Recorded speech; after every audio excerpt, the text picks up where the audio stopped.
In this nondescript building in Bellingham, layers of red-hot steel are forged into razor-sharp works of highly functional art. This is Kramer Knives, one of the preeminent makers of chef's knives in the world. Despite its stature, the team at Kramer Knives is made up of just 3 people: founder Bob Kramer, Jessica Peterson, and shop manager Tom Ferry. This is the premier. This is the top tier level of chef knives in particular. As far as our creativity can take us and our technical abilities, we can make that and sell that. All I have to do is make the piece and then set it free. A former professional cook, Bob is one of just 130 master bladesmiths in the world. To earn the title takes, at a bare minimum, 5 years, and involves both tests of practical blade making ability and flawless craftsmanship. But what really sets this small shop apart, the reason they can push the limits of creativity, is Kramer Knives is home to not just one master bladesmith, but 2. He's just an artist.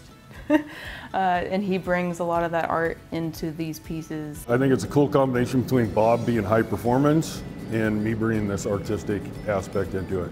Before coming to Kramer Knives, Tom spent 2 decades running his own knife-making business. He began collaborating with Bob some 8 years ago. Their first project, this knife, proved so successful they just kept going. Then Bob approached Tom about moving to Bellingham so they could work together full-time. And I jumped on it immediately. There was no hesitation. My intuition, my gut, everything at that time told me this was the right move. And this is what needed to happen to put me back in a good place. I come from a family who's very outdoorsy, very much into hunting, fishing. I think looking back, it's interesting that there was two reasons why I became a knife maker.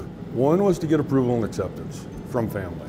Not necessarily the best way to approach that. Previously to coming to Kramer Knives, I had seen a counselor or 3 or 4 counselors for off and on for 3 or 4 years. I had struggled with depression. And the one thing I've realized is generational trauma. But generational trauma is real. Generational trauma is handed down. What it brought forth with me was carrying this bag of shame and guilt that I didn't fit in the box. And it's a difficult place to be. Very few people understand it. Very few people want to get involved. Very few people want to have a conversation about that. Bob was all in from the get-go. In 2019, Bob suggested Tom take a series of classes through a local nonprofit called Excellence Northwest. It just allows you to kind of take inventory and examine whatever stories you've been telling yourself. And Tom took the class and did incredibly well. He just uncorked the genie and gave himself all the latitude he needed to make whatever he wanted. And that's a very powerful thing. Tom and his wife Jackie live in the tiny town of Custer. Their farm is like something out of a fairy tale. I was struggling with belief. I was struggling with believing in myself. I was struggling with staying on the path I was on. And then one day I realized I could believe in unicorns. And not only could I believe in unicorns, I could create a unicorn to remind me that we can believe in anything we want. Everyone who comes here says that it's just a little bit of magic everywhere they go. Tom and Jackie took those leadership classes together. They culminated with a final project. The goal? Find something in your life and go all in.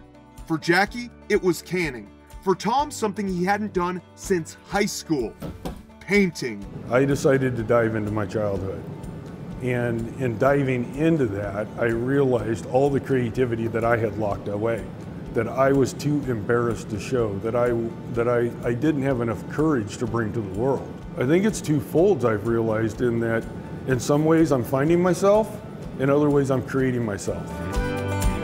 And in creating, in discovering his magic, Tom has found healing, and with it, a renewed sense of belief in himself. Prior to coming to Kramer Knives, I felt like I had demons I had to deal with. I felt like I had to slay these demons, otherwise I would never be healthy. At some point in 2020, For myself, I had realized that it wasn't about slaying the demons, it wasn't about slaying the dragons, it was about embracing them. I think Tom's an artist at heart. I think he has always been that. I think he's super creative and always has been. I think for a while it may have gotten stuffed, but I think, you know, the genie was let out of the bottle and now it's just completely unleashed.